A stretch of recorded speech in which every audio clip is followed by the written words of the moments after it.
Que Dieu notre Père et le Seigneur Jésus-Christ vous accordent la grâce et la paix. Amen.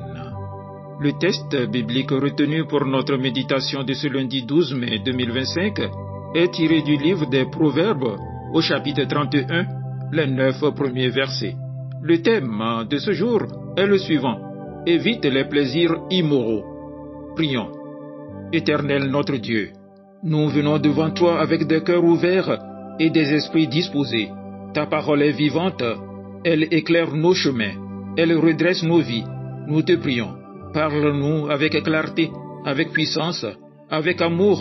Ouvre nos oreilles spirituelles, ouvre nos cœurs pour que nous recevions ta sagesse, que ton Saint-Esprit nous éclaire pour comprendre, méditer et mettre en pratique ta parole. Amen.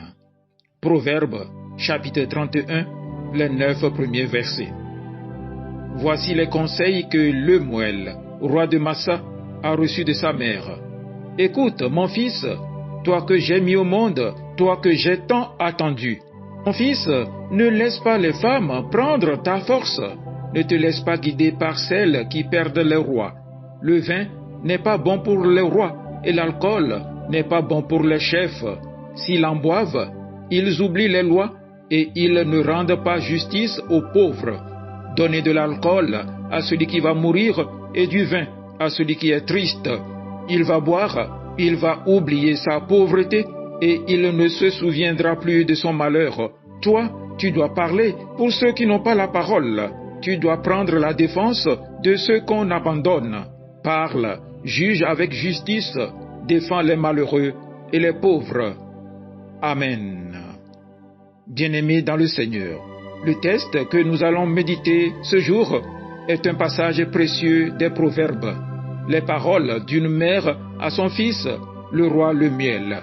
Ce n'est pas seulement une parole de mère, c'est une parole inspirée par Dieu, une parole de sagesse pour chacun de nous. Le thème qui nous est proposé aujourd'hui est « Évite les plaisirs immoraux ». Le texte commence ainsi: « Écoute, mon fils, toi que j'ai mis au monde, toi que j'ai tant attendu ». Cette parole est pleine d'amour, mais aussi de gravité. C'est une mère qui parle à son fils avec larmes, avec espoir, avec une profonde conscience de ce qui peut détruire sa vie. Et elle ne parle pas de guerre, ni de politique, ni même d'argent.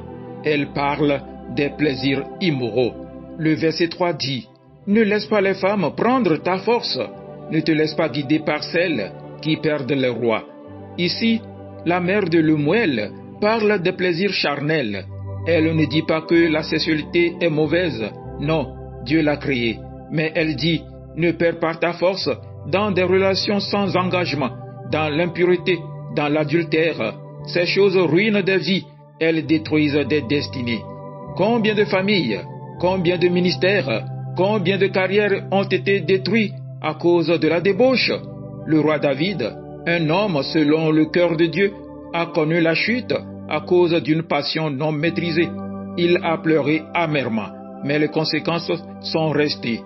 Le second avertissement, l'alcool et l'abus de plaisir. Ce n'est point au roi de boire du vin, de peur qu'il oublie la loi. Lemuel était un roi, et toi aussi, frère, sœur, tu es un roi, une reine en Christ. Tu es appelé à régner, à gouverner ta vie selon l'Esprit de Dieu. Mais l'alcool, les drogues, les plaisirs excessifs peuvent t'endormir, t'aveugler, te détourner de ta mission. Ce que la mère de Lemuel dit, c'est simple: garde ta lucidité, garde ton discernement. Le monde dit: amuse-toi, fais ce que tu veux, vis ta vie. Mais la Bible dit: sois sobre, veille, car ton adversaire rôde comme un lion. Alors, ce qu'il faut rechercher, c'est la justice, pas les plaisirs. Ouvre ta bouche pour le muet, juge avec justice. Au lieu de poursuivre les plaisirs qui ne satisfont jamais, Dieu t'appelle à une mission plus grande. Il t'appelle à parler pour ceux qui ne peuvent pas parler, à défendre les faibles, à vivre pour quelque chose de plus grand que toi-même. Le vrai bonheur, ce n'est pas dans la fête ou la séduction que tu le trouveras. C'est dans la justice, la compassion, la droiture. Voilà ce qui glorifie Dieu. Bien-aimé, Le monde vous dira que le plaisir est roi. Mais ce jour, Dieu vous dit, ma fille, mon fils, ne donne pas ta force aux choses qui détruisent. Il y a une joie plus grande, une paix plus profonde, une gloire plus belle, celle de vivre dans la volonté de Dieu. Je nous exhorte donc à fuir les plaisirs immoraux, à garder notre cœur pur, à vivre sobrement et à marcher selon l'Esprit. Que Dieu vous bénisse et qu'il vous donne la force de vivre une vie qui l'honore. Amen. Agréable journée à vous tous.